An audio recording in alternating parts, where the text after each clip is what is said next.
it does. Cannot access the series channel for stream keys. Double check stream key.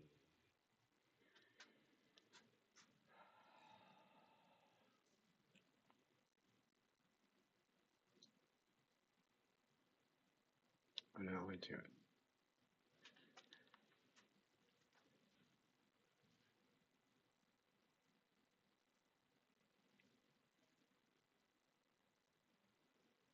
Okay.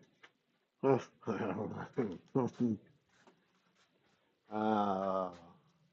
the wonders of streaming never cease to amaze what doesn't work and what does work, as usual. Um, we do have some things to do tonight. Truck we're gonna need.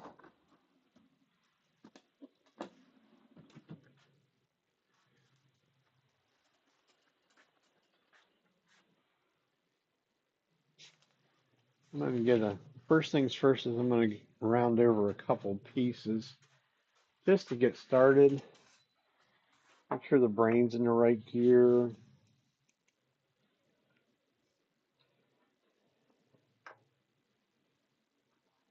The weed pots seem to be a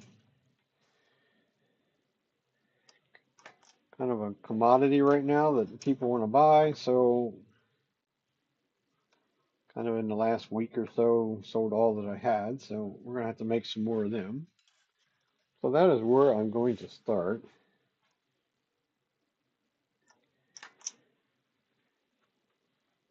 Got to round a couple pieces over. Might as well get a couple ready quick like. Should do this off camera, make more sense. Have to be careful where I'm at because I'm doing this in both horizontal and vertical, at least according to my screen.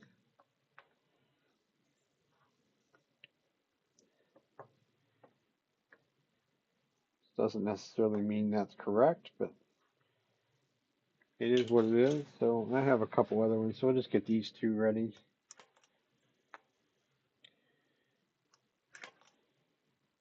One's a piece of walnut with a little bit of figure in it. The figure's probably all going to disappear, I would assume, by the time we get it round.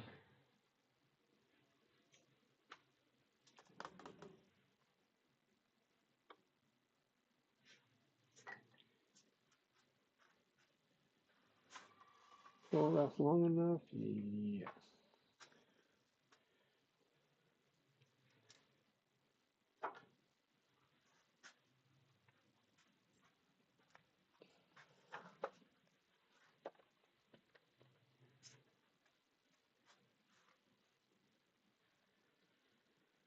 I want to check one small little thing.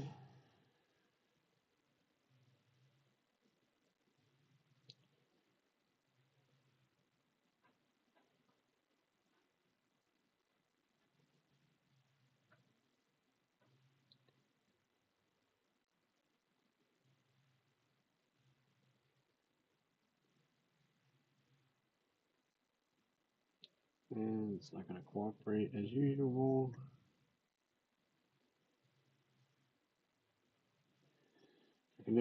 I can never find my own shorts feed, so at any rate, we're gonna get busy.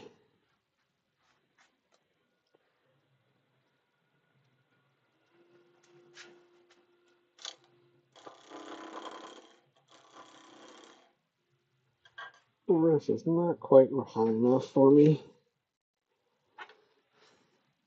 I'm gonna be cutting up in the 11 o'clock region.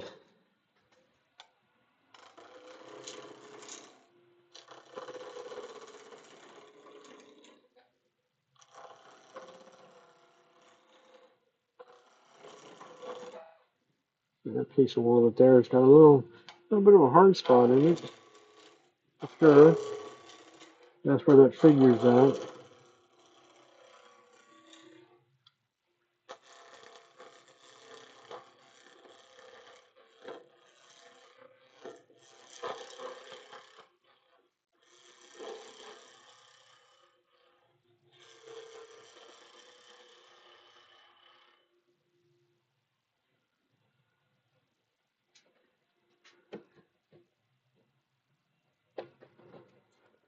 Or that side of the skew is not very sharp tonight.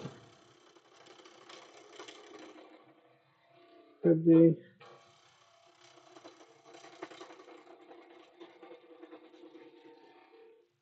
Definitely wants to bang and clang there, and I'm sure that's just the figure.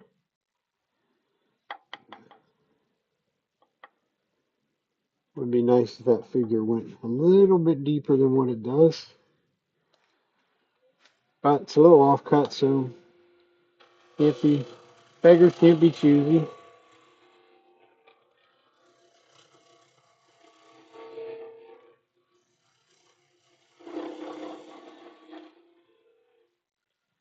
Just to the round.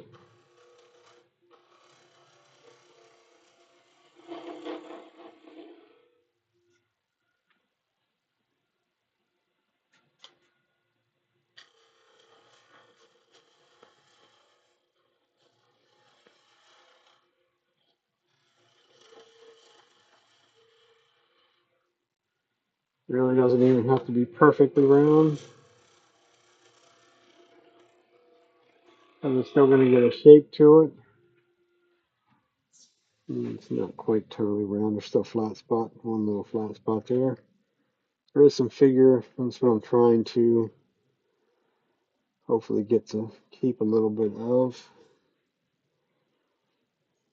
So I'll make this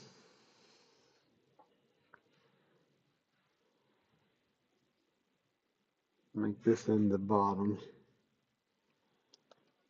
That the figure is going to go away up there, I'm pretty sure. Little tenant. Get rid of the sharp edge corners.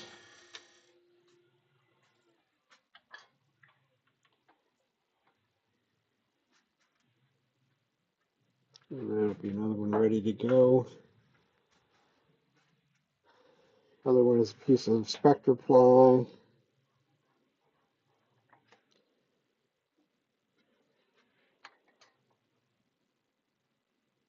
If my skew wasn't getting dull, it will be now. Spectre ply is nothing but veneered pieces of wood glued together. And when they use that commercial grade glue, it's actually very abrasive on tools. But it's nice to look at the end.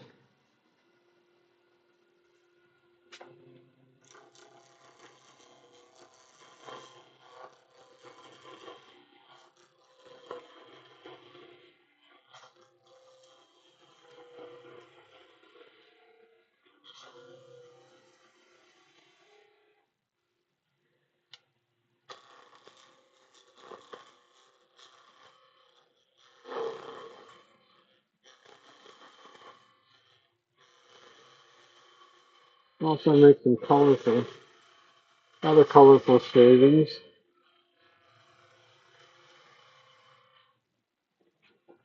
Also has a tendency, if you work with it any length of time, it will color your fingers.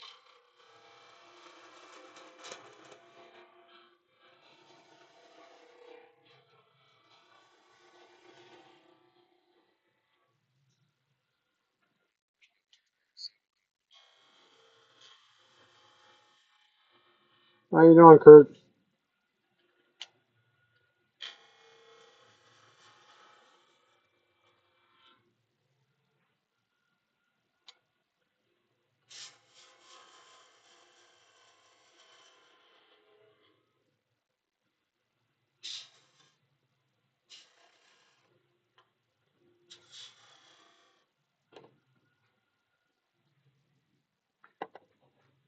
Make some colorful shavings tonight.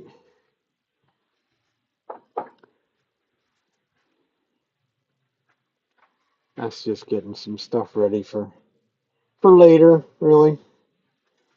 I have a bunch ready, so what I have a tendency to do is do them in batches.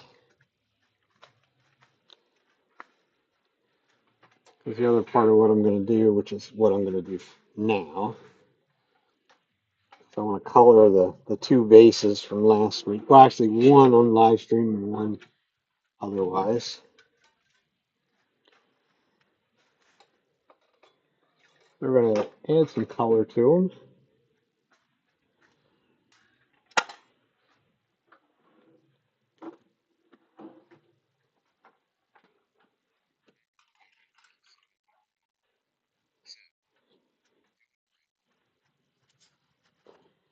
Enjoying the lovely heat. Yeah, that's a side joke.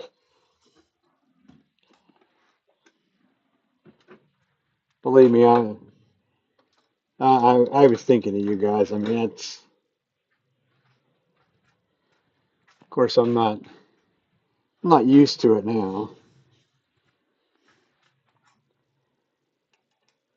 I go outside and do a little bit of work, a little bit of moving around, basically for the most part, and I'm just wringing wet sweated.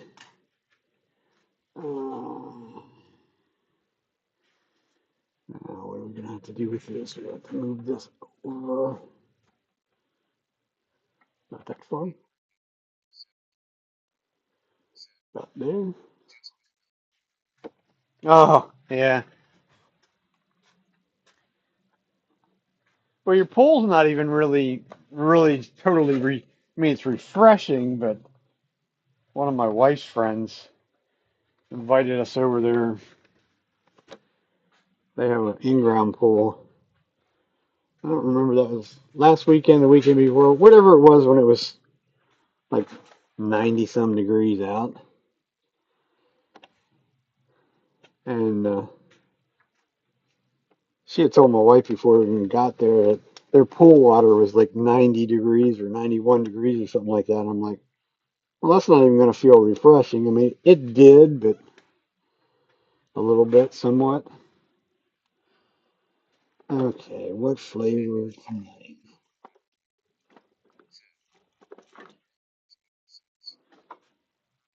Okay, well that's cool. That's cooler than what theirs were that night. Theirs was, I think they looked while we were there. It was like 90 or 91. So this is the. I'm drawing a blank. This is the vase from last week. Trying to draw a blank on the piece of wood. It'll come to me in a minute. But at any rate, open grain, sanded, sealed with black shellac, and now we're going to get to see what kind of quality, kind of grain fill. I put it on my fingers and rub it together. Just helps to get it a thinner layer on rather than wasting it. Not necessarily worried about the waste part, but the more I put on, the more I have to take off. So that's sort of where that goes.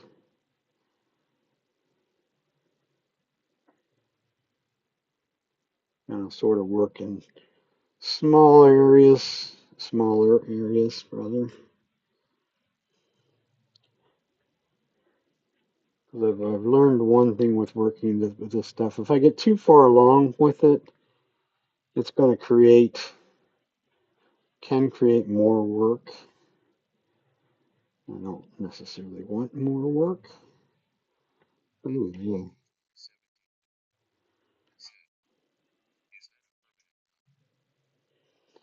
This is actually what they consider this is a guild cream. So yes, it is permanent. It will stay there.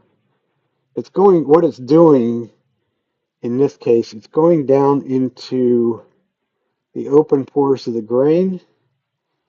If I had more of a brain, I could tell you what the wood is, but my brain is not working right at the moment. That's also why it's been sealed and made black. You could use other colors other than black, but I mean, black is just as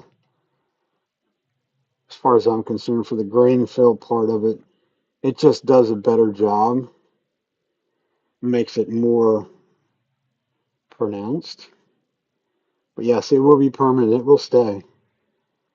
Because after this gets its grain filler on there and cleaned off, then it will go get another coat of shellac over top of it, which will seal it.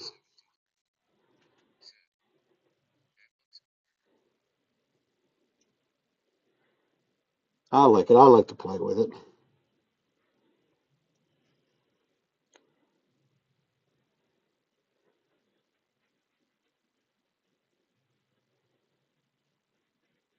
It's kind of a, I don't know, it's a bit pricey to sort of to get started playing with them.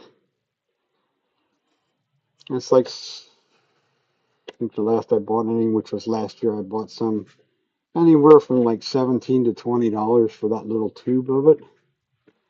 Some of it depends on what colors they are. I have some that are iridescent.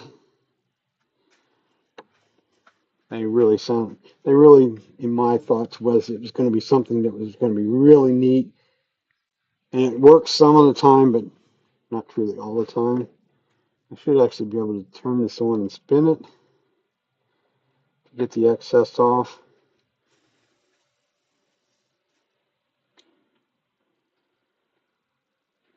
So the excess comes off. What's basically, hopefully what we're doing is leaving what's in the grain there, and we're just wiping off the excess off of the surface.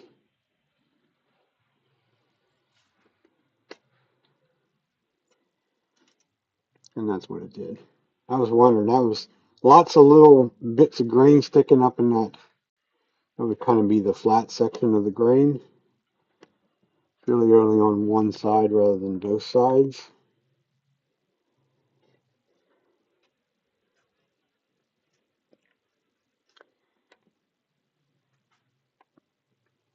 This stuff is a mineral-based product.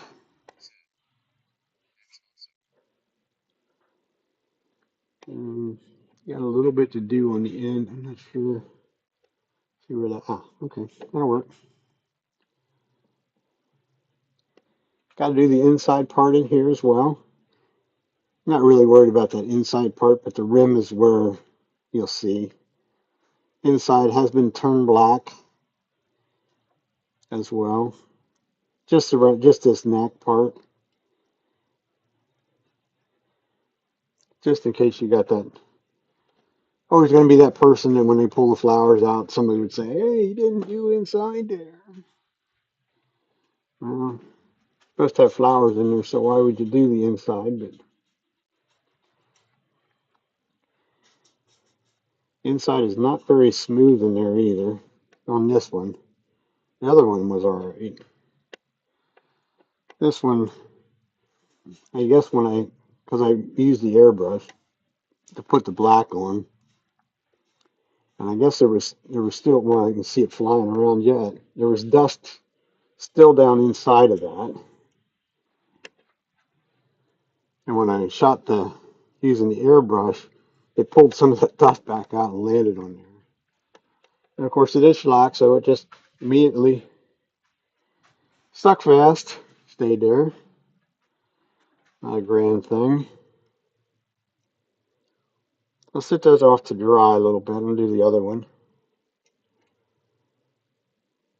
I may actually let them dry overnight before I put the shellac on tomorrow sometime.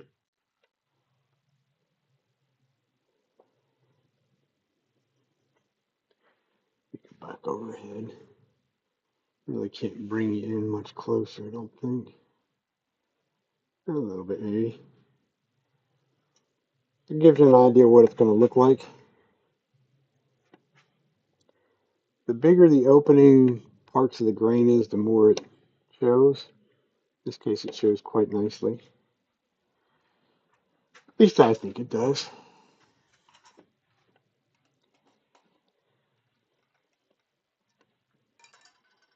So it still has a tenon on that'll have to be removed at some point. But gives you an idea of the reflection you're getting out of it. It's pretty good. I like it. That was a little bigger than This other one's a much, much smaller one. This one was also much more of a problem child.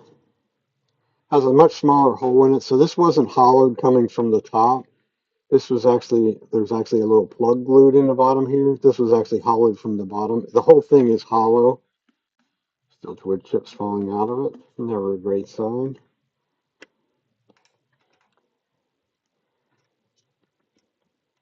It's just another, kind of just another way of doing it. Dusty fingers all over it. Doesn't really make any difference. Some of this even has some grain that's standing up, but I'm not gonna mess with that at this point. I'm gonna fill the grain and get it sealed with the shellac. Let's see, where's my wife at? What's purple and blue gonna make? Because I have a little purple in my gloves. Maybe it'll add a different color to it or something. It's kind of a simple process. Just a matter of rubbing it in, wipe off the excess, and keep on going. In this case, we're using the grain as our filling point, but you could also use some texture, some of the textures, and do the same thing that way. Takes a lot more of the filler if you're going to use texture because you're almost going to fill the texture up.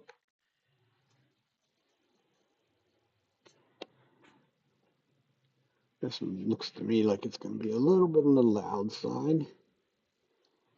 Lots of blue in it.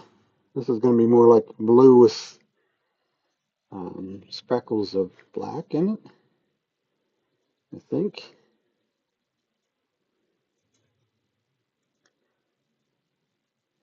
But your question earlier about it being a dye is why I have gloves on. I do see people that put this on with their fingers. This stuff is a very, very potent dye, though. If you want that color fingers for days, then do it without the gloves, because it will be there for days. Until that it'll be there as long until that little layer of skin decides to drop off.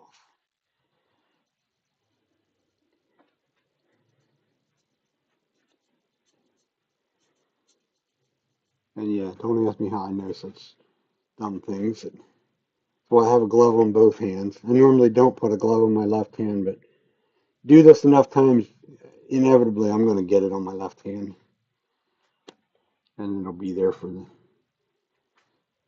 several days.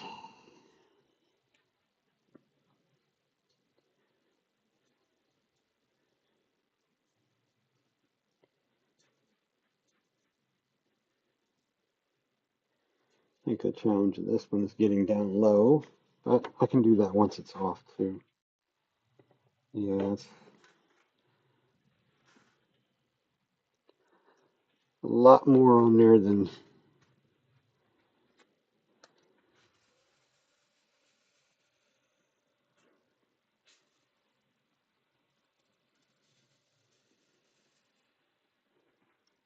this one. I was able to move a little bit faster than the other one, so gives you an idea how much come back off.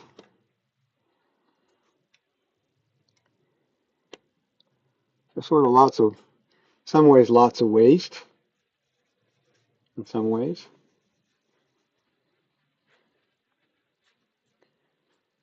Kind of the other reason I usually let it dry.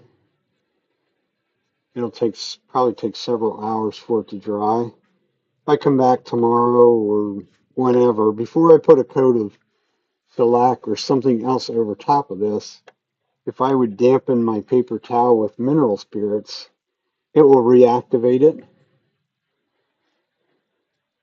So it'll wipe more off if you need be. Also trying not to go with the grain, trying to continue to go across the grain so that the filler stays in the grain where I want it to be.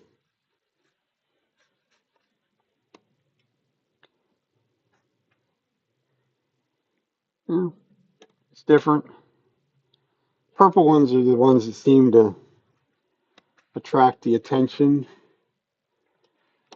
Because probably 7 or 8 out of 10 of these, if you sell any of this kind of stuff, it's not being sold to the male population, it's being sold to the female population. So they seem to like purple better than blue.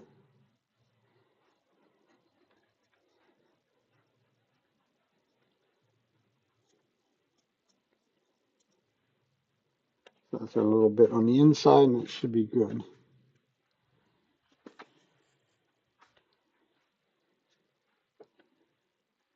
And we'll wipe off the excess again.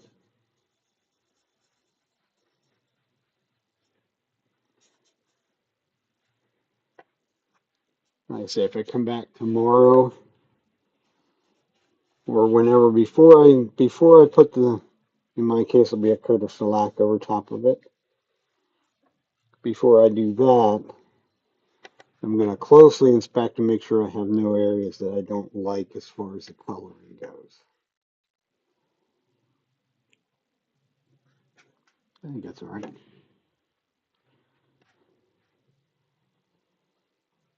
I think you probably almost waste as much as what you use, but don't do that. Use paper towel in the hand rather than the glove that already has stuff on it.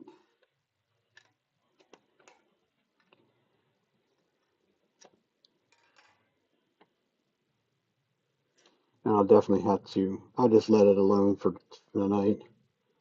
But there's a ring down there that I want to go after because I can't get down in there because of the chuck at this moment. Hackberry. This is hackberry. I knew it would come to me eventually. Which is an open grain, very open grain wood. It's really in the oaks and the ashes and things like that as far as the openness of the grain. They will get eventually. My daughter makes paper flowers, so they will get paper flowers in them.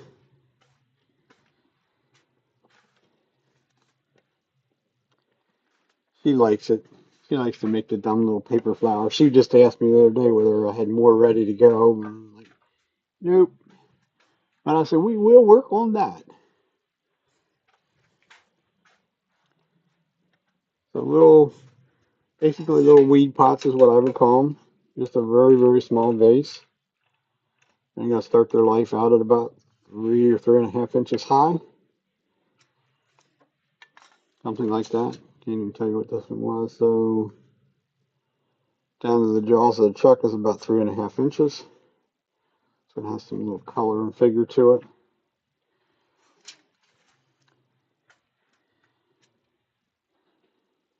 I like the nice, simple, quick and easy kind of projects.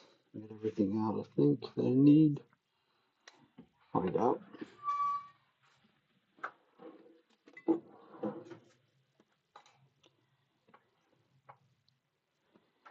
Makes you feel like you've accomplished something in a relatively short period of time, put it that way. So this will be the top. And I work our way down. Somewhere we have two different, I think they're both still down here.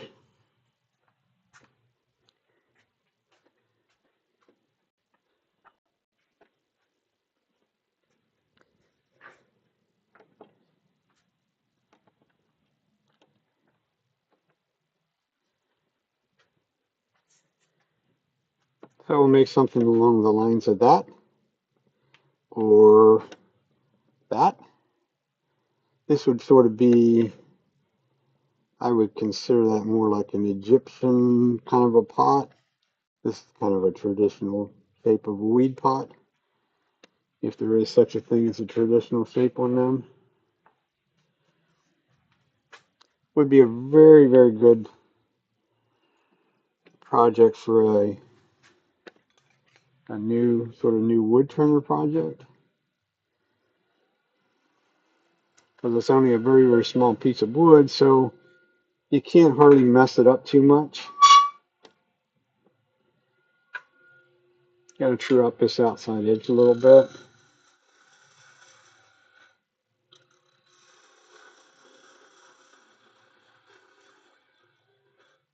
So I have a little cleaner of the surface to get started with.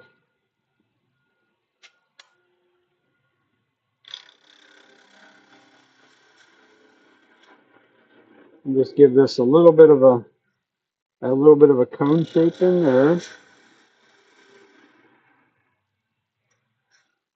And no, I didn't switch cameras around. I could, probably should. You can pretty much see what we're doing. And you can see better if I move that camera over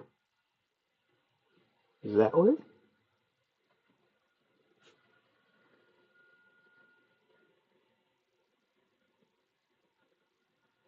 Whenever YouTube catches up.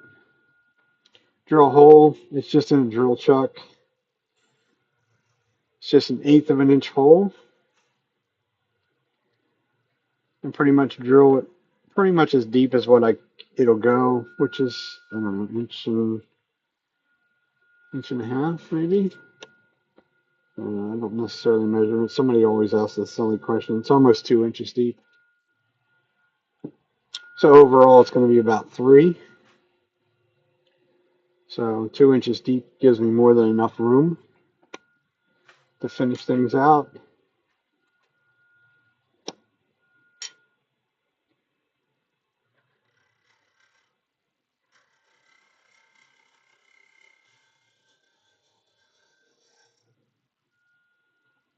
Do a little bit of almost like a little scraping cut away from the hole in the center.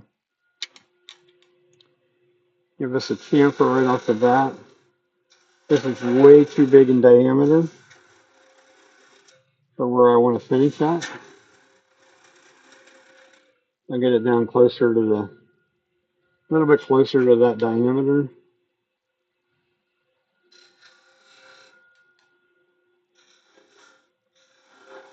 Get rid of some material. So I can start making my cove.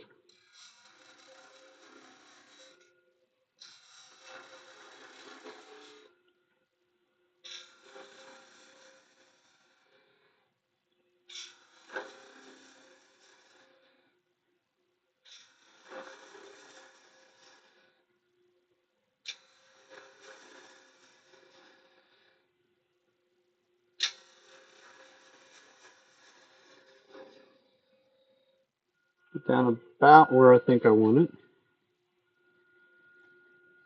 Still looks kind of hefty, but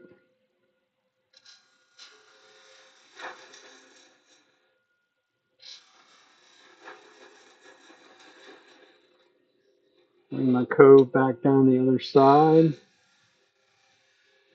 Want them to meet in that central area.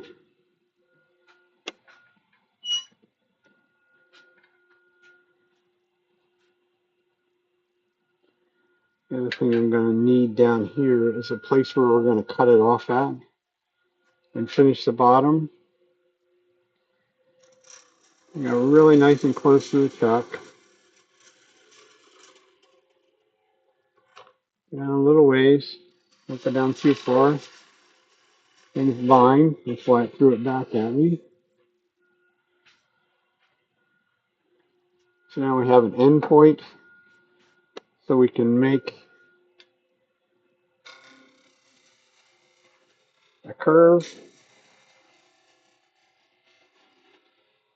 off of this end.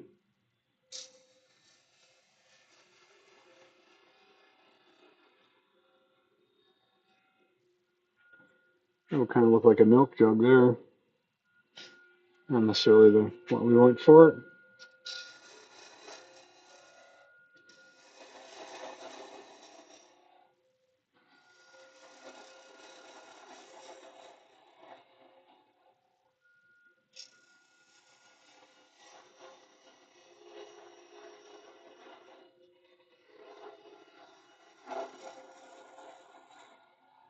Getting a little bit too big of a cut, so I just stop, readjust, make a lighter cut. It is a spindle gouge. It's only a 3/8 inch spindle gouge. It does not want to take a giant size cut. No way, shape, or form.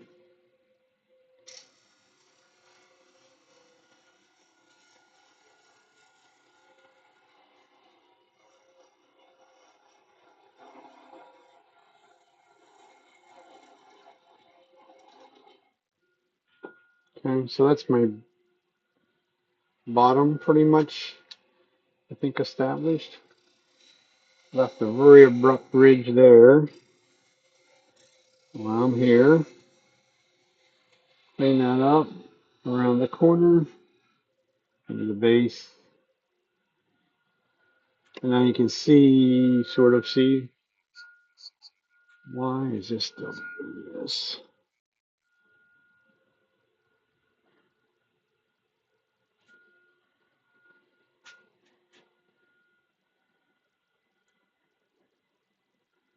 This is kind of the issue of doing the dual stream. The vertical is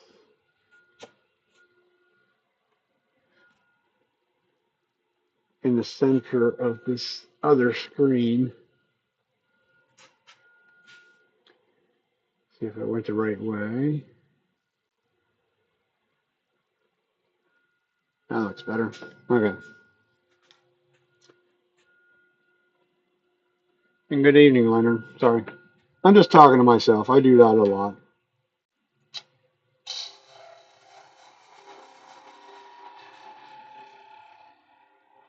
Now we have to be a little bit more gentle because I've removed a whole lot of material there. It wants to talk to me a little bit, as in chattering talk. So a lighter touch, smaller cuts. Still will probably talk to me, at least up on that rim part.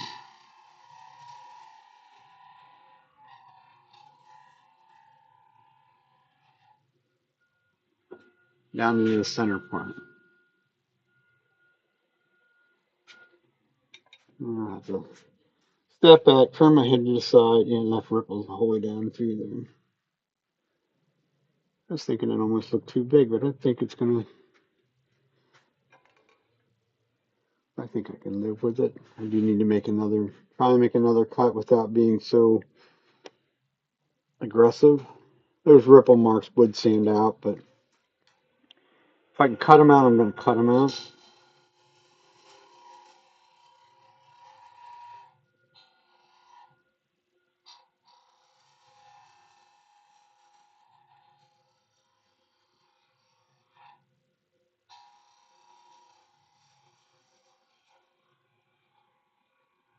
I'm using my overhand. This hand up here is actually putting some pressure on. As you saw me jerk back, as I put enough pressure on, it can get a little warm on the fingers pretty darn quick. Okay. Still left some at the top, but we're going to have to live with that. This does have a little character to it, at least on one side. So needless to say, when it sits on the trusty shelf with a price tag on, that'll be the side that shows. Stands out, so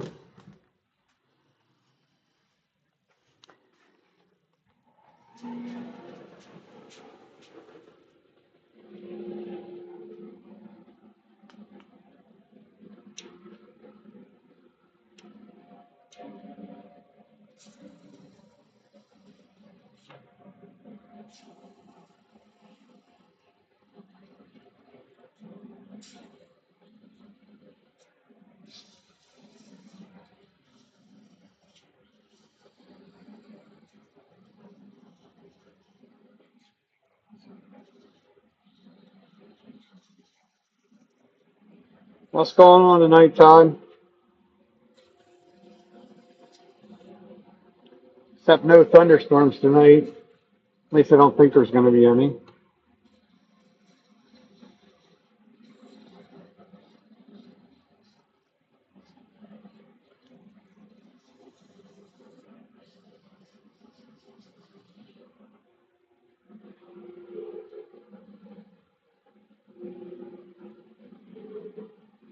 One piece of 1/8 Maybe shot.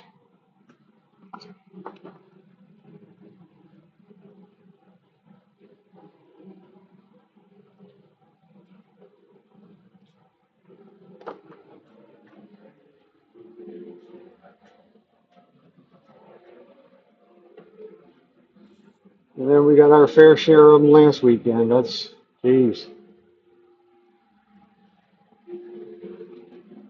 Went to a different place today to shoot some sporting clays, and there was a fair amount of evidence out that way that still, and it's a week later, there's a bunch of trees and big branches and stuff laying along the side of the road where it took down some pretty good sized trees.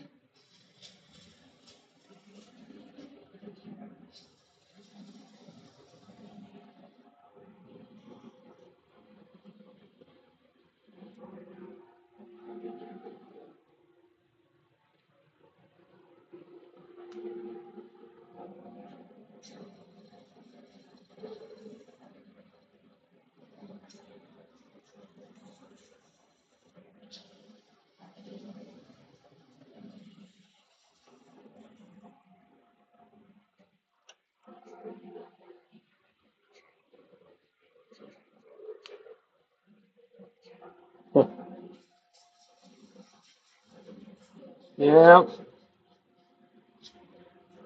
finding a replacement for old things is generally not an easy task, especially antique stuff. But a lot of that stuff you could actually make yourself if you have any. Um, Fabric stores are getting to be a little hard to find now too. But I think Hobby Lobby and some of them places are carrying the foam and the material that you would need if you can't find somebody to make it.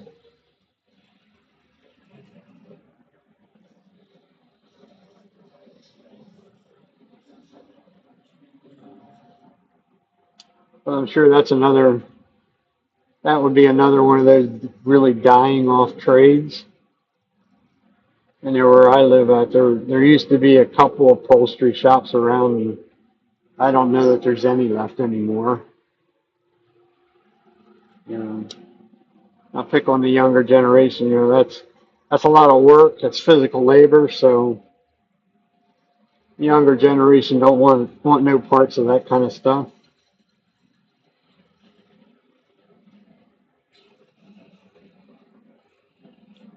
No, sandpaper's the same as their cutting tools. It's dull. It's dull. Get fresh.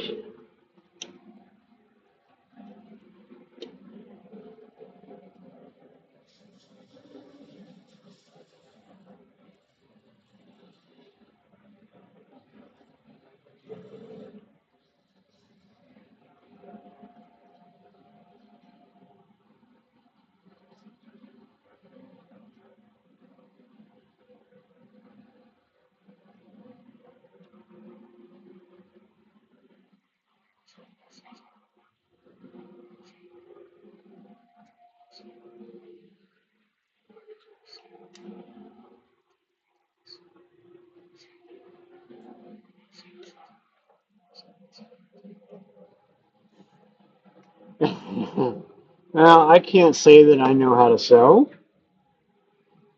but well, I mean, if it's just a cushion, yeah, I'd be in trouble myself. But if it be something that's on a seat that maybe the fabric would get stapled over top of the fabric, I might be able to fumble through something like that. Because when I was young, my dad did a bunch of that kind of stuff. Refinished, redid furniture. Of course, then that's when the furniture was actually made. Now, might have a heart attack when you find out how much they want to charge you for it, but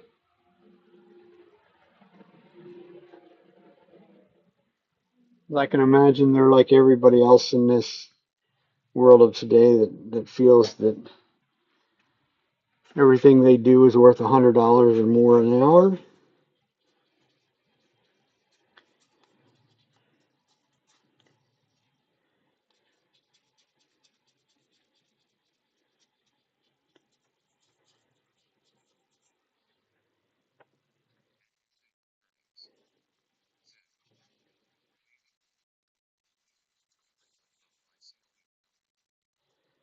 Visalia, California, man, you're a long ways off.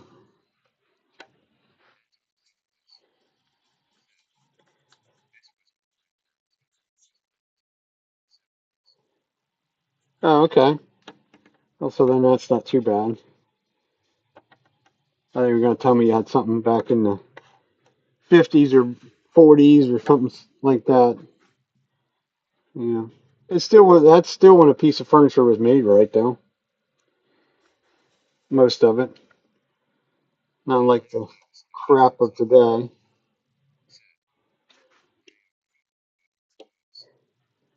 Yes, you are. You're out there where the sun don't shine. Right. Okay, one done. Glove.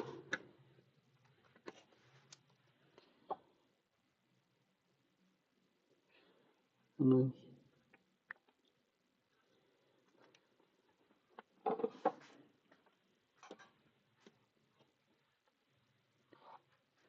as always for me, Parfix 3408. Slow setting super glue. Simple way of doing it. Done in one coat. No mess, no fuss. In this case, we can actually put it on while it's spinning. As long as the lathe goes down very slow. In my case, it's 139 RPMs. Because we certainly don't want this flying in our face. Start on the end, come up around. Now I can just literally dribble some on. Get the whole way down to the bottom. Come back a second time. What we're looking to do is saturate it. It has a 40-second time delay. If you've never seen me use it before. So it will allow me to keep going over it. Because what I'm seeing is some sort of dull spots showing up. It'll generally be in this area and that area because that's end grain. Don't get me wrong, it is still super glue. It's still stuck to my thumb, my finger. That's why the glove is there. This is not a very good super glue to try and glue things together with. It's not designed for that. It's designed to do finishing. That's going to tear my glove. Yep, toward the end of my glove.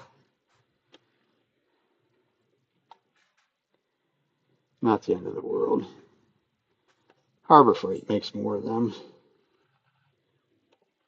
One of the reasons it wanted to stick to that glove so quickly is there was already super glue from another day already on there.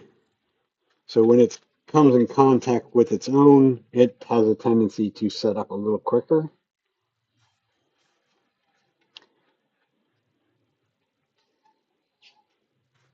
That's it. Rip the finger right out of the glove.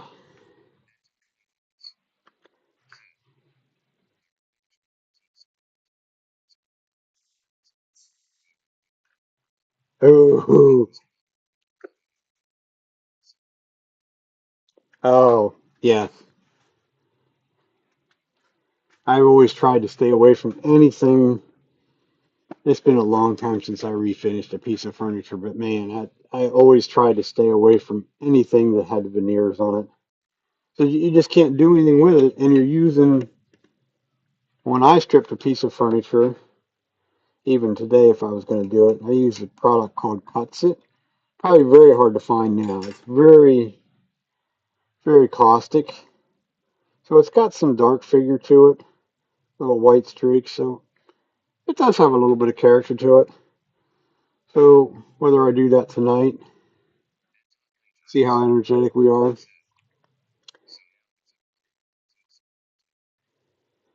Yeah, yeah. Poplar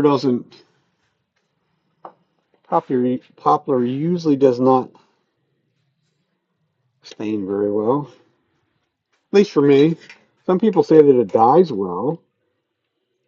Like it's very uneven, is what I always ran into with that. So this is a piece of spectra ply. I still have a fair amount of this stuff left over from Stone Ages, I would say.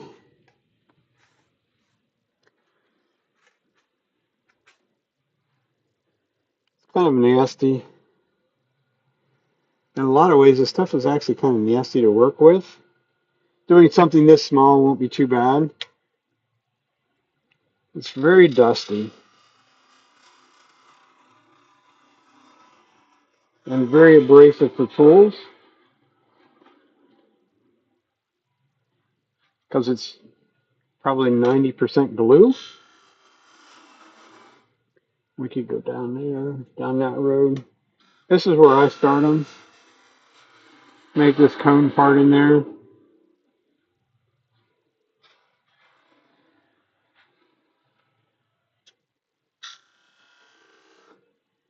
I don't really need to come the whole way out to the outside edge because I know that's too big out there, so it's going to go away. So we just get a little cone. Extremely hard not to create an extra cone in there. Could do better than that though.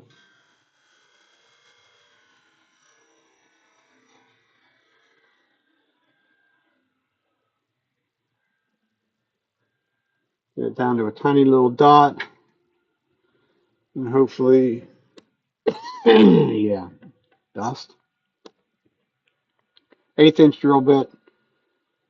This is actually even a brad point. It is on a drill mandrel, drill chuck, I guess you'd want to call that. That really should get creative and actually, it's designed to actually put a handle on it.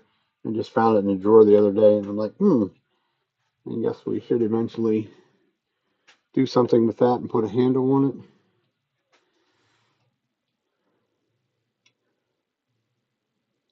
Just looking to make sure, let's come back over here. Just look at what I'm looking for is to make sure that I have everything nice and cleanly cut because that is pure end grain sticking at you. Even though most people call this, well, its official name would be spectra ply, it is not a plywood. Don't don't get this confused with your typical atypical plywood. This is nothing more than sheets of veneer glued and stacked on top of one another. So all the grain is running with the length of the piece. It is not your typical plywood would have one that way, and vice, until they get to the top layer. This is all going in the same direction. So it is basically the same as any other piece of wood when it comes to that part.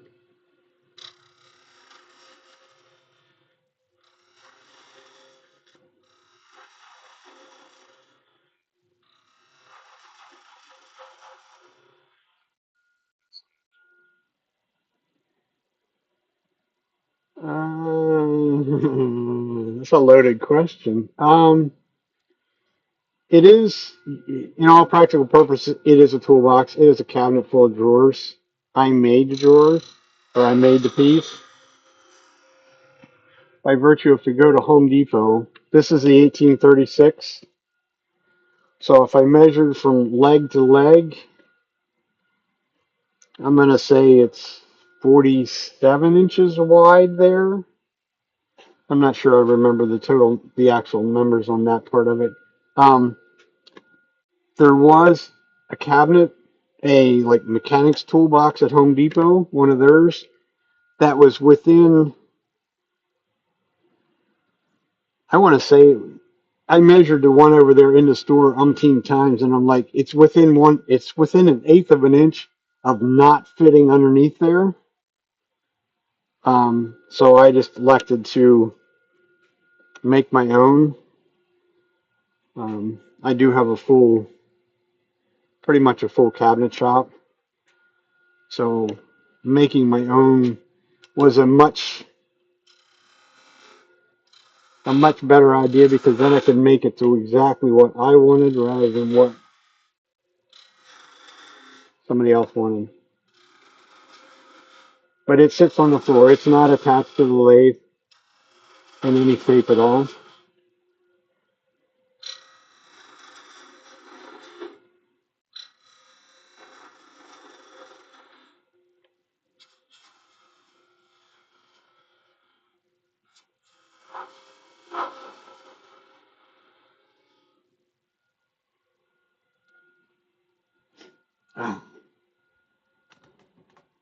We're gonna have to live with a little bit of noise. This, like I say, this stuff is, I don't know, it's very choking to work with, and I'm sure it's all because of the glue.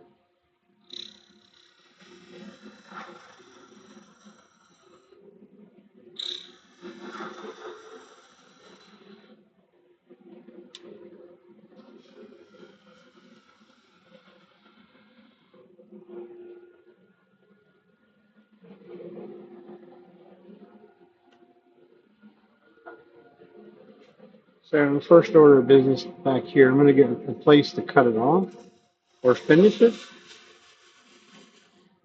Simple parting tool cut, widen it out a little bit.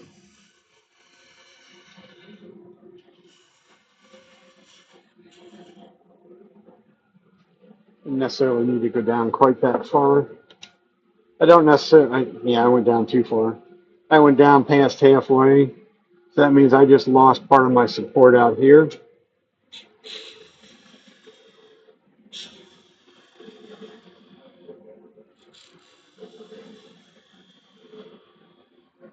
So give that a little round.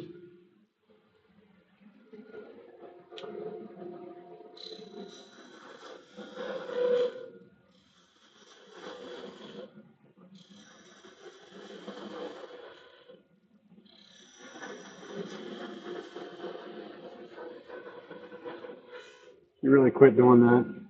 Just creates more of a problem.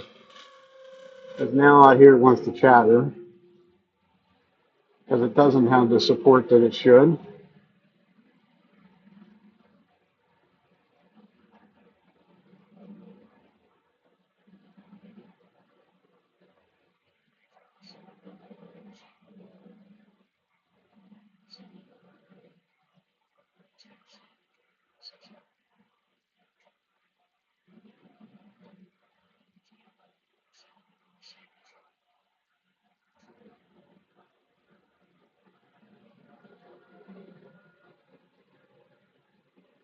The power control has nothing to do with that. It would have nothing to do with where it's sitting. Unfortunately, this power control on these Lagunas has a tendency to be less than kind of stellar, I would say. I've already replaced, there's a relay in there, and that's what ended up, the relay went bad on mine, which if you've taken your 1216 apart, it's a treat. Just looking at this, I'm thinking that could do something unique down here.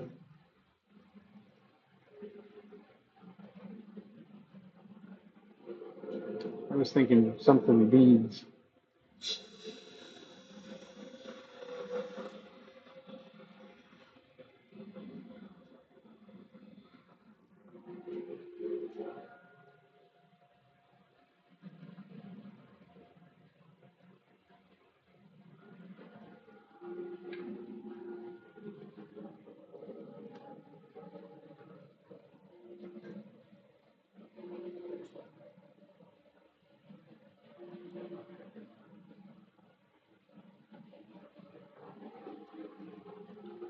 Go for some little bit bigger beads.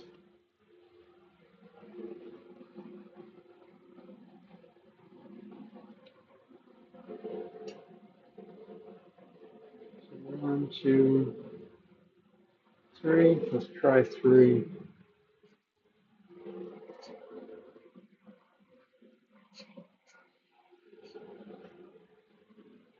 Nah. Everything that would get warm is the motors off. In my case, the motors off the back end, the VFR or VF something or other boxes on the back. No, it doesn't. The only, I guess if you want to call it a downfall, since it's on a cabinet with the top on the cabinet, like this top goes to complete, there's a concrete wall directly in front of me in that direction. So this top actually goes up against that concrete wall so nothing falls down behind it. So if there was nothing underneath it, all this other stuff would just fall to the ground rather than on top of a cabinet. So that I do have to put up with. So 1, 2, 3.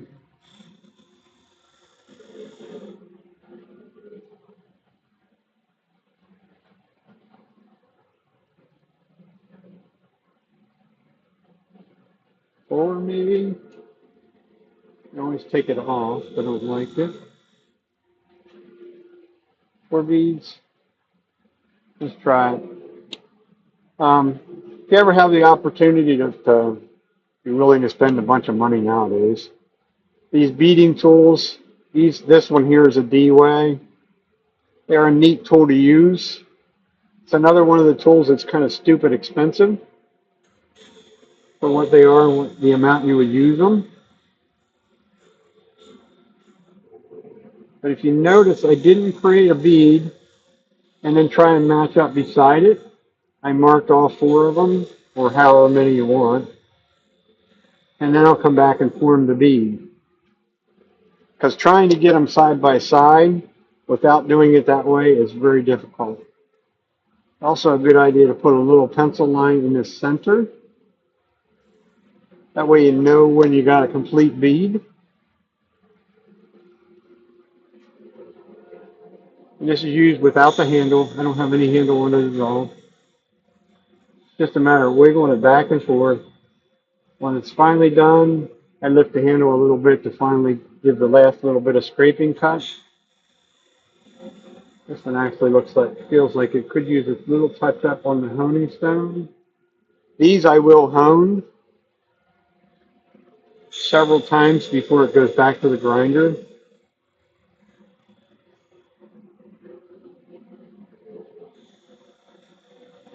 But you can literally go bead crazy on these. I've only ever found a couple pieces of wood that it did not like that. Pretty much perfectly clean cut right up across the top of the bead. Generally no tear out. I think I missed a little spot on that one.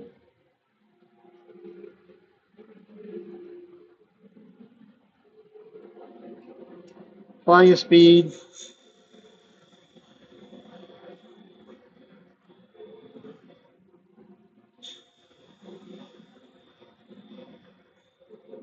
They will not. You see, I'm going back over them. I'm pretty much up a little bit more on the bevel part of it, just to give it that final little scrape. And I'm also running close to 2,000 RPMs to do that, to get a nice clean cut out of them. But like I say, nowadays I think that was last January I saw them at the Tennessee Wood Turning Symposium, and I think they're up to like $70 a piece or something like that now. When I bought them, they were 40 some dollars a piece. So they are rather pricey. But it's like everything. That's one of the tools though that if you would purchase one or the set or something like that. They should last you for a whole lot of years, unless you did something really stupid with them.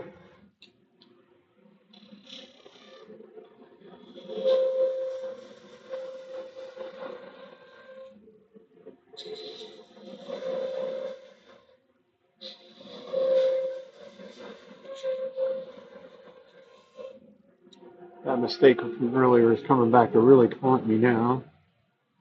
I can't even make a cut down in there without it chattering.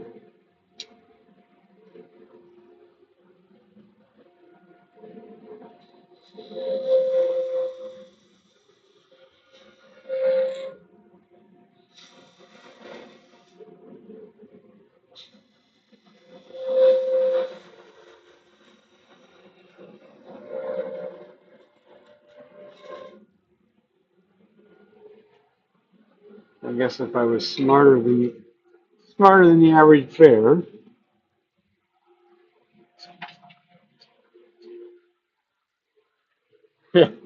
Yeah. Well, I can tell you another one, Todd. If you think this wood churning part adventure is hard on the pocketbook, don't ever decide to pick up a gun and start shooting at least relatively consistent or all the time like I do.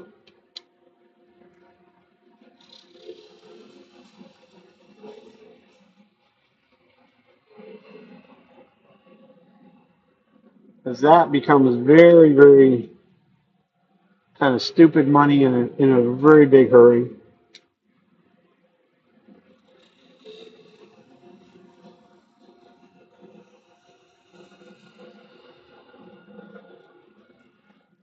And stuff breaks, wears out. Poor manufacturing. I'm not sure what I would call that one. My shotgun that I use all the time. Last weekend, the trigger broke on it, of all things. So, I mean, just the trigger was like $70.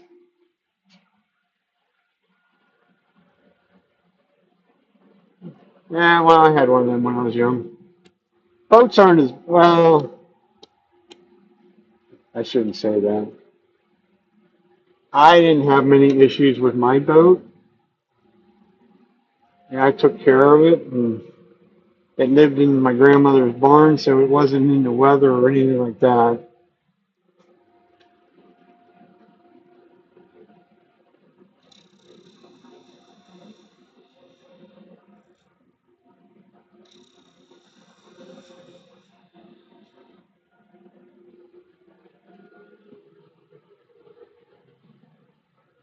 I'm not sure I'm going to like that part. That may very well just get cut off when I finish the bottom.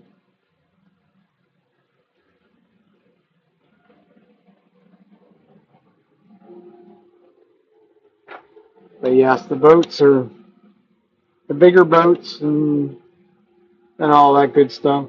Yeah, not cheap.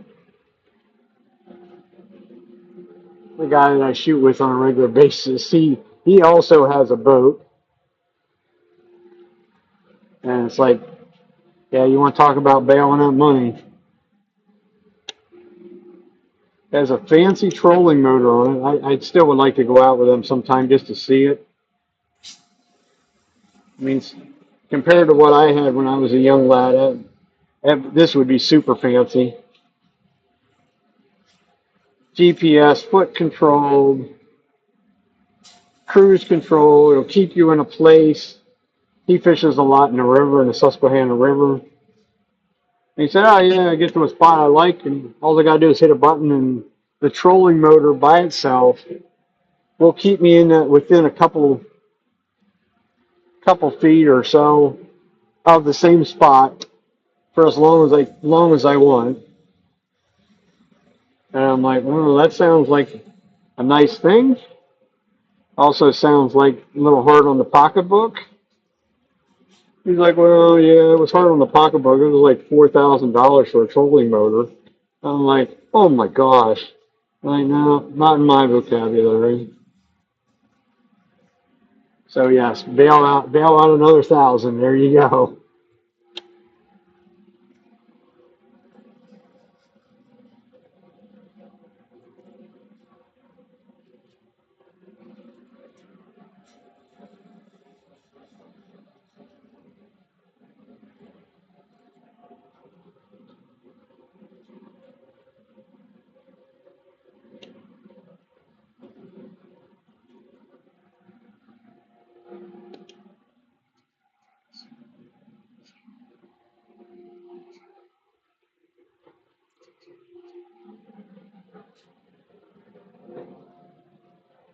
I've looked at some of the fishing kayaks. Like I say, I used to fish a lot when I was young.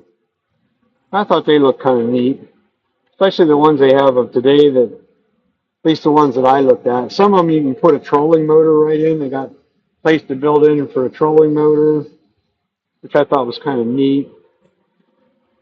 They have foot pedal or foot. I don't know what you would want to call them.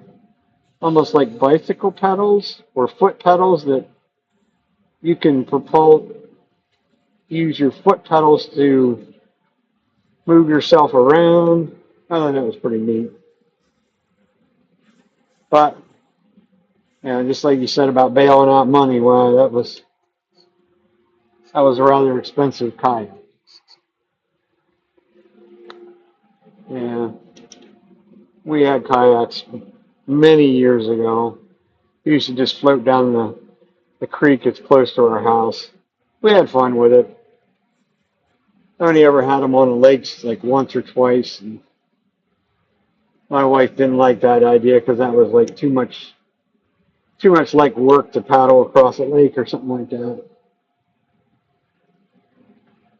She was more interested in the lazy little float down the creek. Didn't want to be in an inner tube to float down the creek because then you'd be in the water the whole time or whatever. But blue fingers,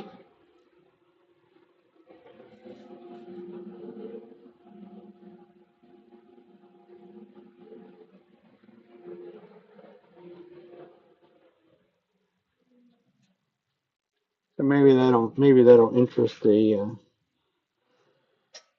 one of them Penn State fans. Every time I've done something in the blue and white, I'm not a Penn State fan by any means, even though I live in Pennsylvania. I could really sort of care less about the college things, but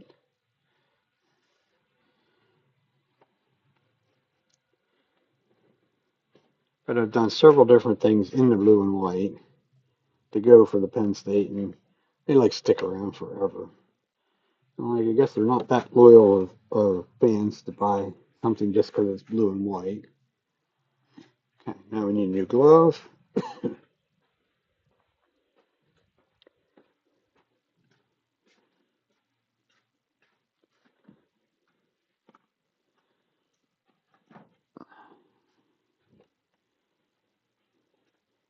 I should have stopped at Harbor Freight last week sometime. See whether they had any good deals on the Nerdle gloves, but didn't get there.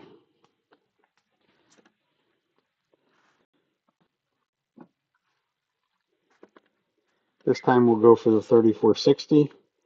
Next level, next level up in thickness. This stuff is like a sponge, which is kind of surprising because it's not very thick bits of wood in there, but it just drinks the stuff up.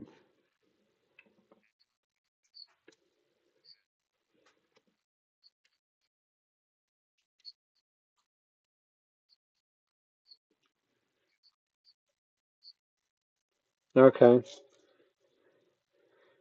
Yeah, I never really tried. That's pretty much what we had was the basic. I don't know. I don't remember how long it was. 12 feet, 10 or 12 feet long. I got fairly long ones. I started out with a fairly short one. Very quickly went to a longer one because at 6 feet tall, the little ones, when you have long legs, was a very much of a challenge to get in and out of them. So I did go down that rabbit hole twice and bought a much longer one. Actually, it hasn't been probably a year, maybe 2 years ago. We actually sold them. Then I remember, I don't think we took a super giant size hit on them as far as losing money. I mean, we lost money on them, don't get me wrong. Didn't get nowhere near what we paid for them, but we got a fairly good amount of money for them, I felt, used. And the people were going to use them for just the same thing that we were, just to float down the creek, screw around on that. This is another bit of a challenge once you put the beads in there, is we have a sort of a cavity at the bottom of the bead for things to sit in. So getting in there and getting the excess super glue out of there is a bit more of a challenge. It really doesn't hurt anything. If I just don't want enough in there that when I sit it upright, that it would run back out. That's all.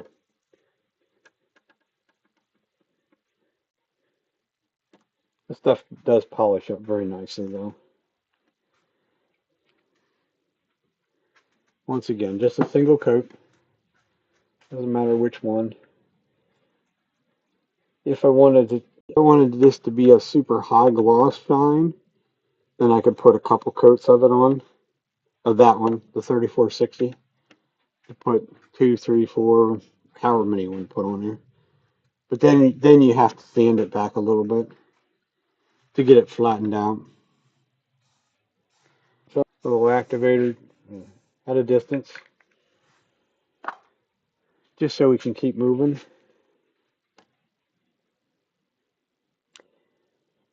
Like I say, I'm probably 99% sure saying I'm going to take that bottom part off of that once this sets up for a while.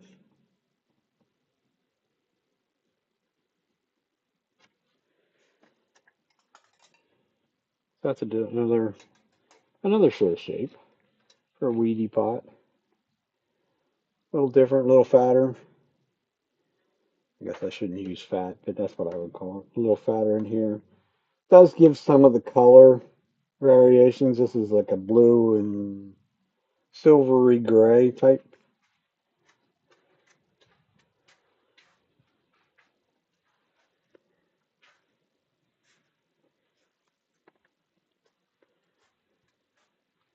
So where are we at? 7:15. I think we'll do one more and call it a day.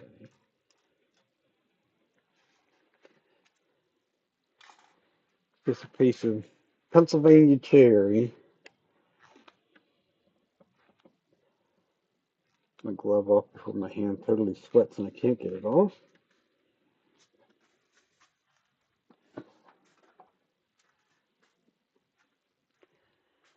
Has a mark down here. This thing has somewhere. Yep, cracks. So this has got to be shortened up. So give it a little bit of tailstock support to start. Because all I'm going to do is going to come in there and cut that off and basically throw that piece away anyhow. But a little support will allow me some help out there. Does have a line even where to cut it off.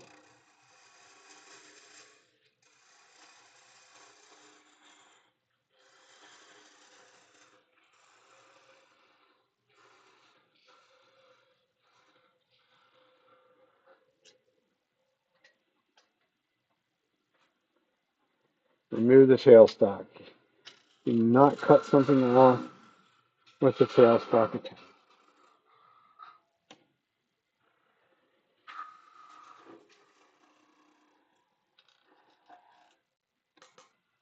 Will not end well for you.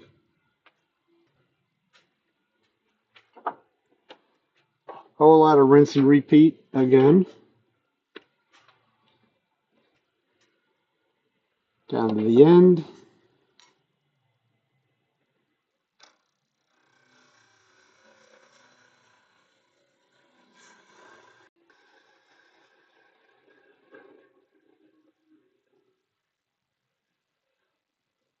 Clean cut into the center. Let's go a little bit deeper.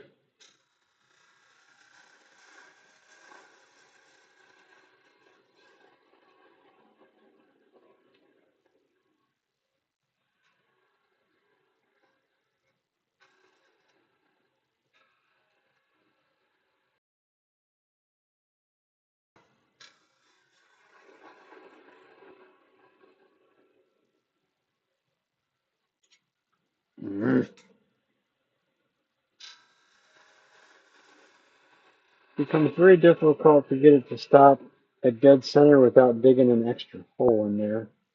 There we go. Leave that little booger sticking up there. Drill bit will find that easy enough. So we're going to drill full depth.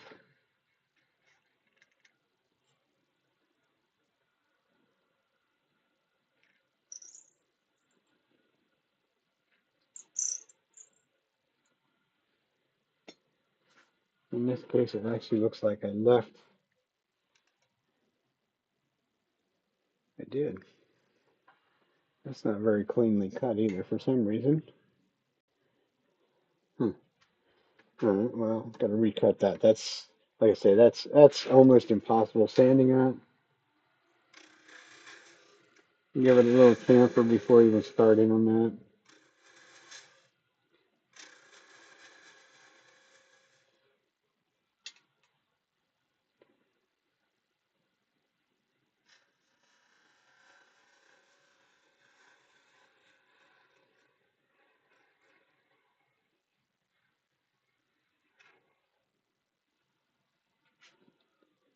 And we'll see where we're at.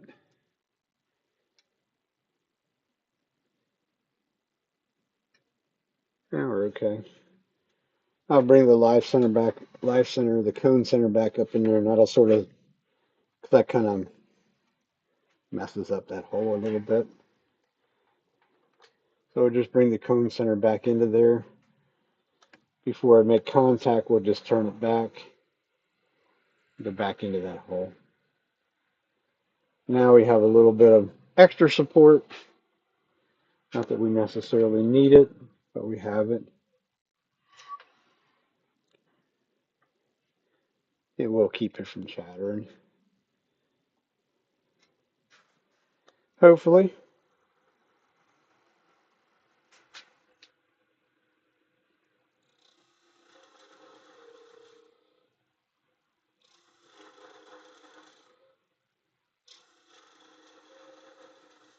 Increase that length of that chamfer because it's going to go away, or some of it's going to go away.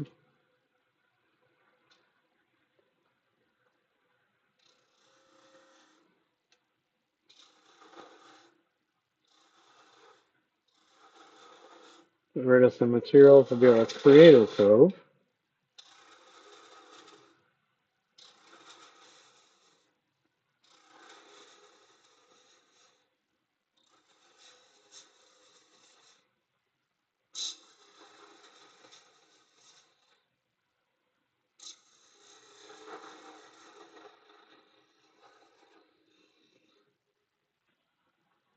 First half of the cove.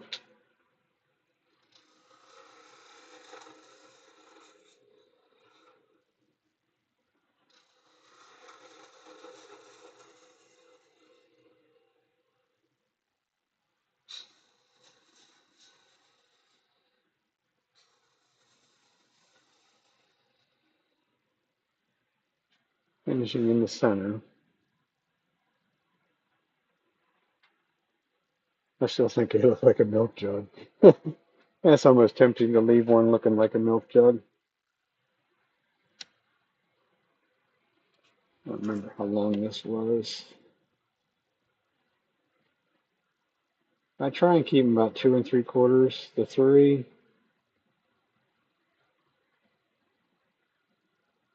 Maybe we'll shorten that one up a little bit. Try that once.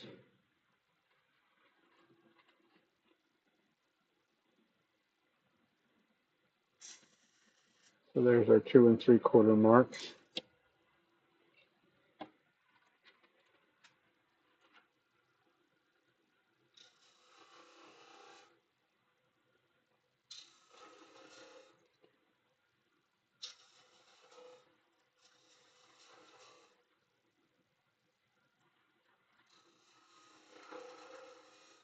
This time we won't go so daggone deep.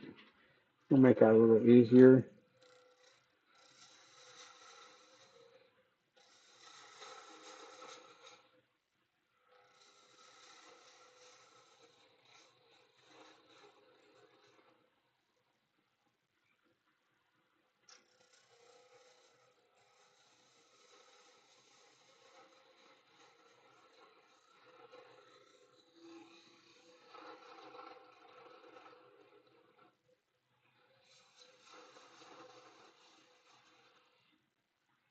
This is to me this is a good exercise because I can't make the shape that I want without my eyes focusing on the top part of this.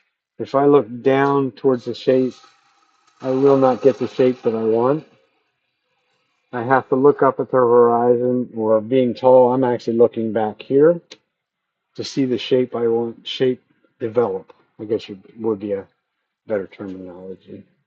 That's a little ridge in the center, but if I'm not done cutting down there yet.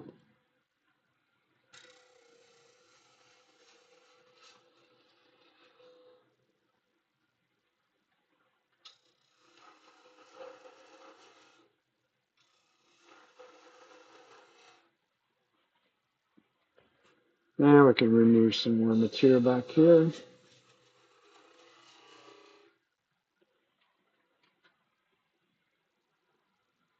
And then we'll see where we don't look right at. This is here.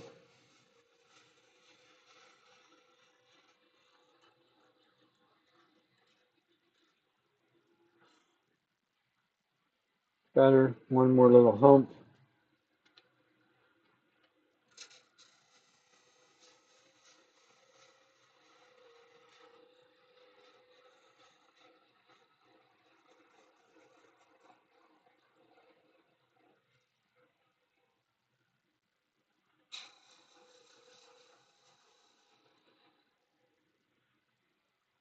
And that works.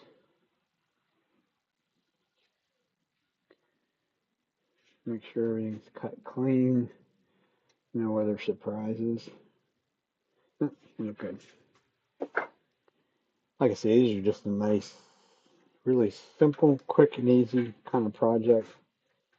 Even though they would be kind of a, I don't know what you want to call it, a beginner level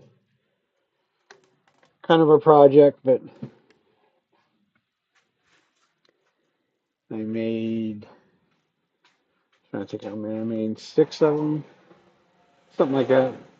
6 or so of these in the last couple weeks, and like I say, now I'm back to making more because they went bye-byes.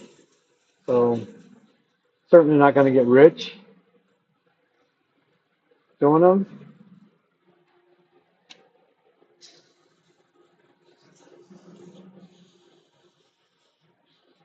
There was a lady at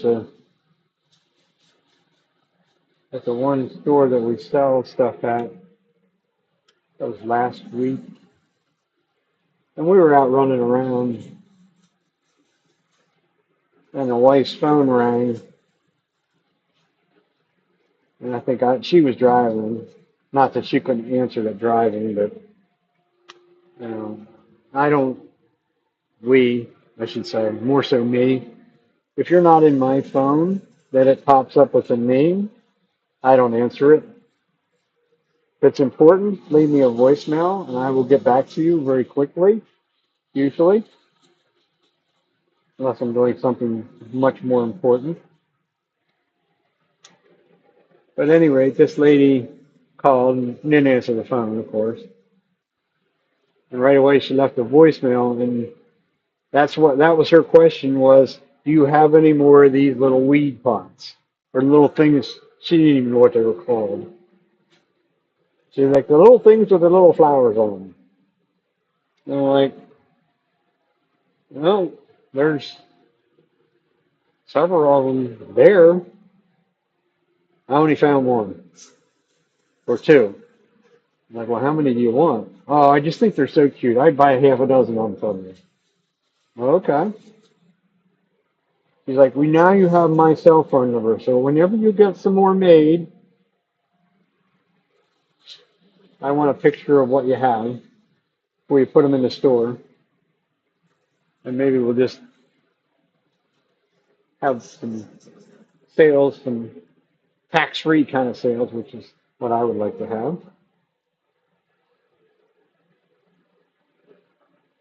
So that's kind of why we're back to making more.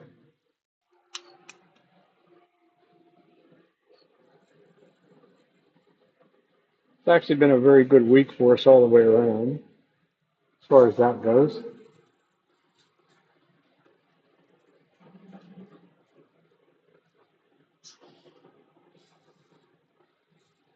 which is a good thing because June was terrible. I think we barely made enough money at one of the stores to pay the rent. The other store, we didn't even come close to making enough money to pay the rent or pay the, I guess I would call it rent. So, yeah, to have the first 2 weeks of the month and both places have sold enough to pay the rent, so that's a good thing. Not that you're still making any money, but as long as we can pay the rent and people keep buying stuff, eventually we'll actually make some money at it. At least that's the plan, or the hope, I guess you'd say.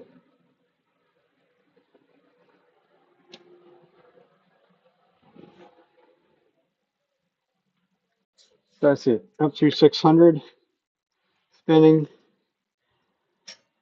Actually, should have 800 to do that part. A little bit of random orbit sanding, just little circles. It'll break up them 600 grit scratches, and you won't see them because your eye can't see the 800 grit scratches that are going every which way but loose. It's a very simple technique. No matter what finish you're putting out, especially if as long as you're putting something shiny on, I would definitely recommend this simple little step, last step on everything you do. It'll just save you a whole lot of aggravation and having something finished and then all of a sudden you put it in the right light.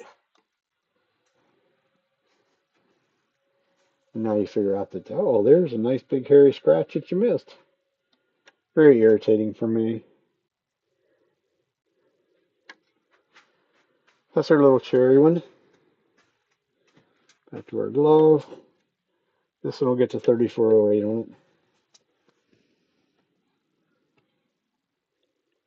Generally only use the 3460 as if I have something that's rather porous. It can be used either way though.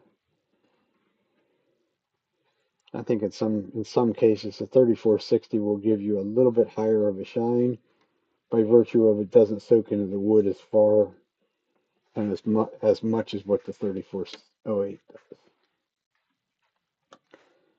Back down to our super slow speed.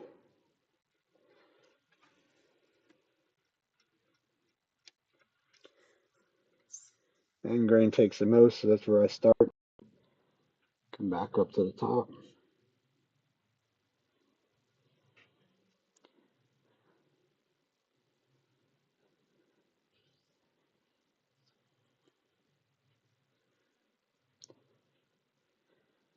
Cherry is probably one of my favorite woods to work with.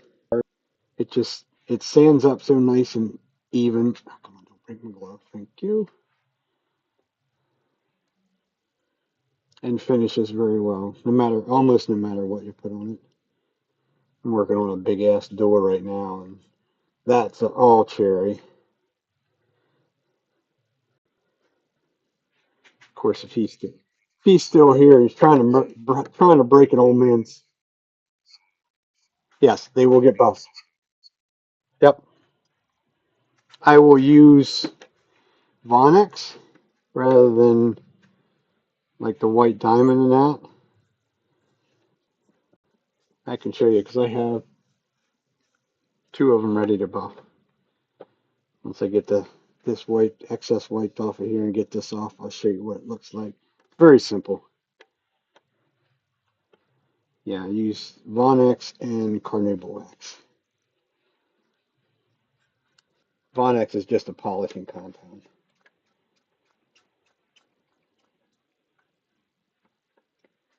which I also carry. It comes out of the UK, which is where I got caught up in the tariff thing on that. I needed to replenish stock and find out that now my price almost doubled, and it was all because of the tariffs, which was ridiculous.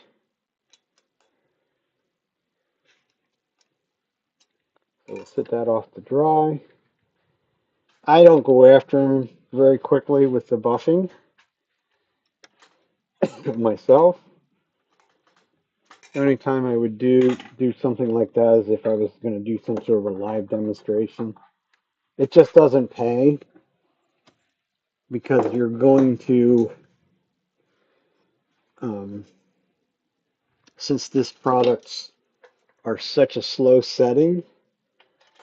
I mean, what you have on the surface, yes, is dry, but what is below the surface that you cannot see may not be dry. Even though you put activator and all that good stuff on it, it takes a period of time for all that to work.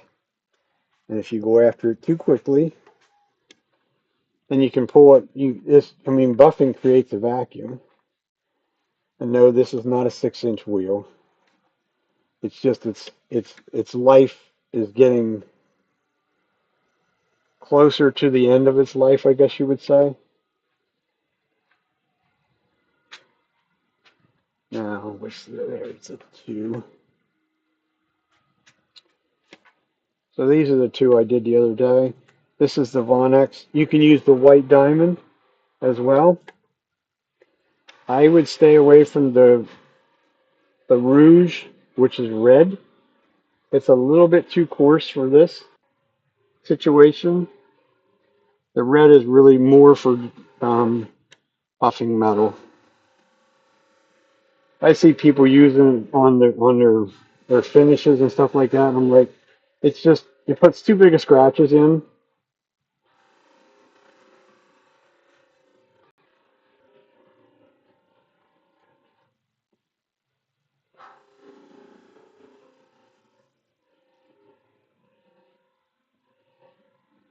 This piece here probably could have used a little bit of 800 grit sandpaper. We're gonna try. It feels like it's coming smooth. Some woods, you know, you understand that because you're using some shellac and different things like that. Some woods every once in a while, even though you've sanded it that fine, just flat out decides that it should raise the grain. These weed pots can be a challenge. Just want to make sure whoever's at the top of the wheel or facing the top of the wheel has no sharp edges for the wheel to get a hold of, or you may have a bit of a different issue. So, like in this one, I said this was done the other day. This is a piece of, I'm going to say it's white birch. There's one little place, and it's always going to be where end grain is at. There's a place right here that's a little bit, a little bit stood up, a little bit of a texture to it. So a little bit of 800 grit sandpaper. You got to look at it this way. I'm still sanding the super glue. So I just go over that a little bit and make sure it's smooth to my satisfaction. For whatever reason, we only had one little place. And then we'll go back, put just a little bit more compound on. And we'll just finish off in that area. And it'll be just as shiny. Should be just as shiny as everything else.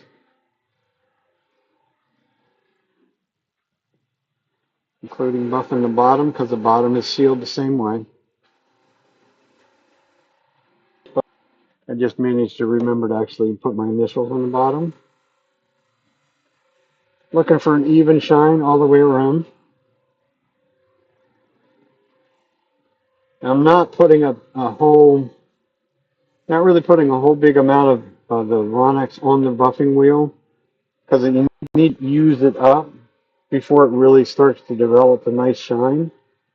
Because if it looks like it's kind of a matte finish, and it's the same way with the white diamond, if it looks matte, it's because there's too much buffing compound being left behind. So you got to use it up. As this wheel, when I shut it off, this wheel should be pretty much clean because I've used up all the buffing compound.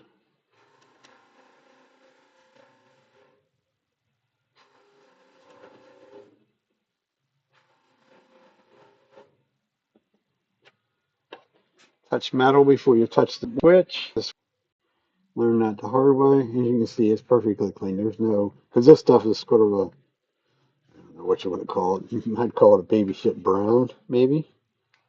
So we went from that to that. Granted, this is two different kinds of wood, but it's very matte, and the grain is sort of sticking up a little bit on that one as well to a nice polished surface. This will get one more thing. It will get a little bit a run through of carnauba wax. This one, I'm sure, is not going to. It'll take more buffing if I don't. In this case, because I can feel the grain sticking up. So a little bit. This is 800 grit. Should be the only place. Now it's perfectly smooth. Maybe a little bit on that bottom edge. It takes very little, because what inevitably can happen is from time to time you're going to get a piece of wood that decides it should be a little bit more moisture in it than what the super glue wants, and will set up very quickly, or something like that, or you, for whatever reason, you didn't get it wiped off quick enough in a timely fashion, and you don't have to be in a hurry by any means, but it will leave little, almost like little water droplets. Oh, this would be better if this is overhead. Oh, now we're out of frame on that one again. Why? There we go. He yelled at me. And I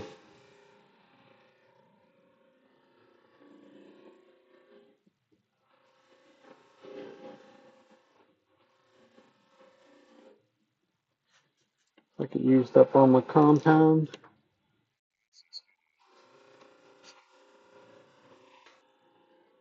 What's going on, Mr. Bill?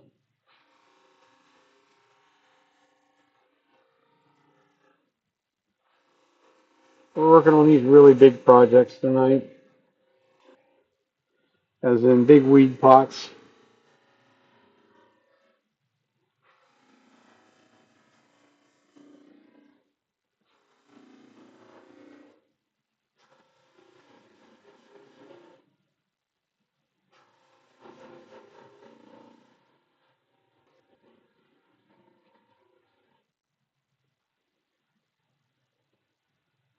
Okay.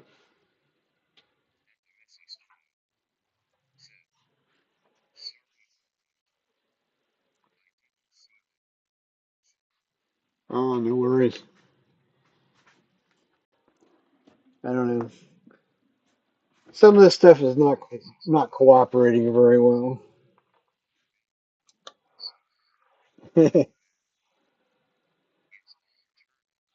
Yep.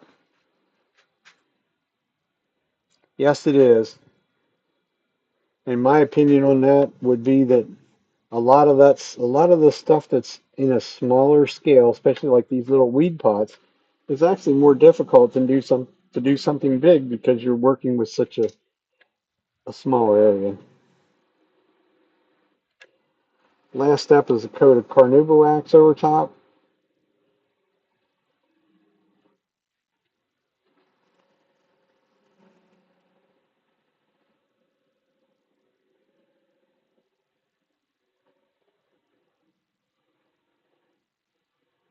Speed is slowed down considerably to put the carnauba on.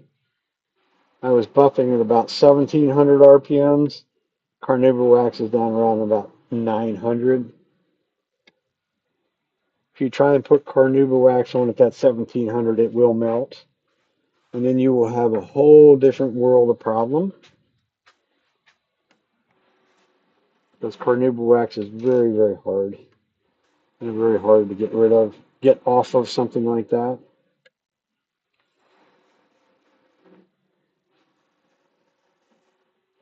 It leaves little streaks.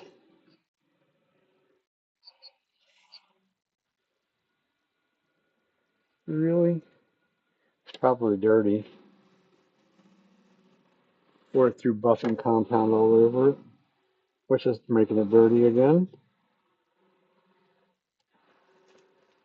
In one short second, we're about done. Anyhow, see what I mean? If you get over the top, it will grab a hold of it. My fortunate was that I had a good enough grip on it.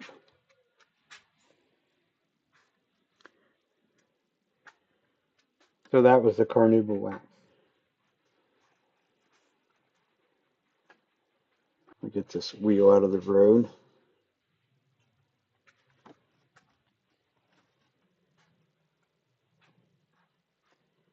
So this was kind of like the last one that we did with the Vonex on it. So you see the bit of a difference between the shine on the eeny, meeny, miny, mo. That way? Where you at? No. I gotta readjust my vertical screen to get it work. Because I'm using the YouTube thing for the horizontal and vertical.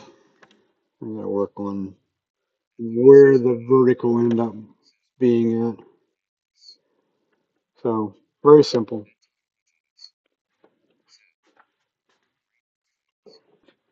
Very, very simple kind of projects. Show you what we did. First off, if you were here last week, let's zoom out a bit. That'll help. So last week we did two vases. I turned the two of them. Well, I'll do it one at a time. This was the first one I did. Those are both hollow. Turned them black with the shellac. Now tonight, right after I started, I did the purple on this one, and the other one was done in blue. The blue one, this is hackberry in both cases. Um, I was really surprised because it has some really, really different areas of open grain to it that it gave it a lot more color than what I'm sort of used to. But I think it gave it a nice look to them.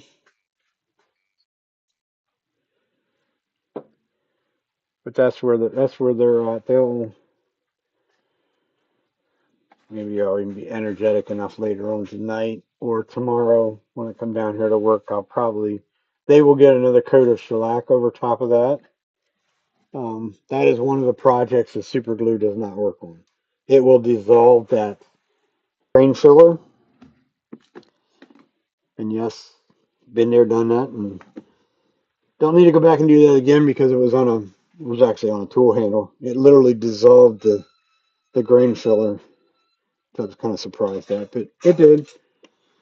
So that's kind of a project of, I guess, more old school type of way of doing it. Um,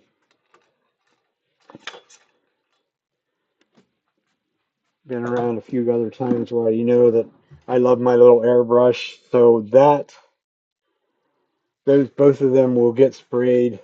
The shellac will get sprayed with the airbrush, and then it will go over into the other room where I actually have a more of a commercial type furniture sprayer or whatever, and then it will get sprayed from there with that. It's just quicker.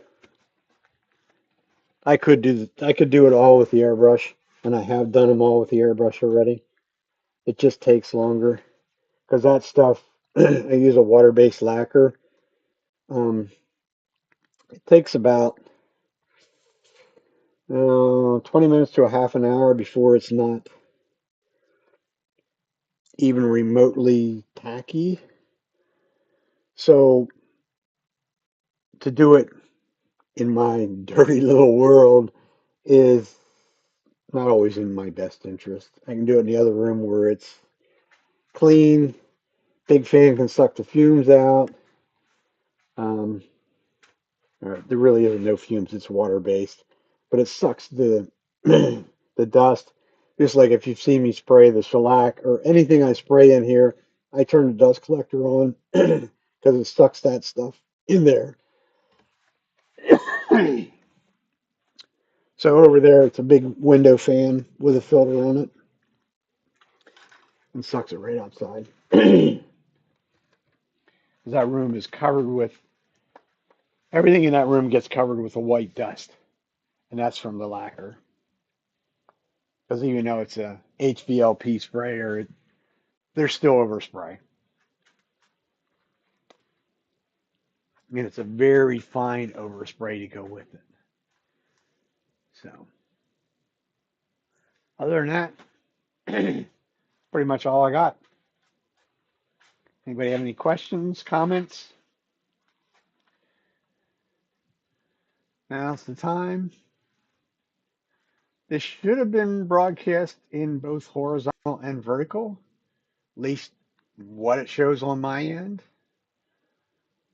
Um, but what it shows on my end doesn't always mean that it shows the same on the other end. Otherwise, we will be back.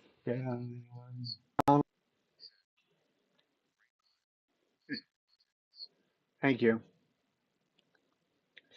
We will be back next Sunday night, unless I get really energetic some evening this week, but chances are probably slim to none on that.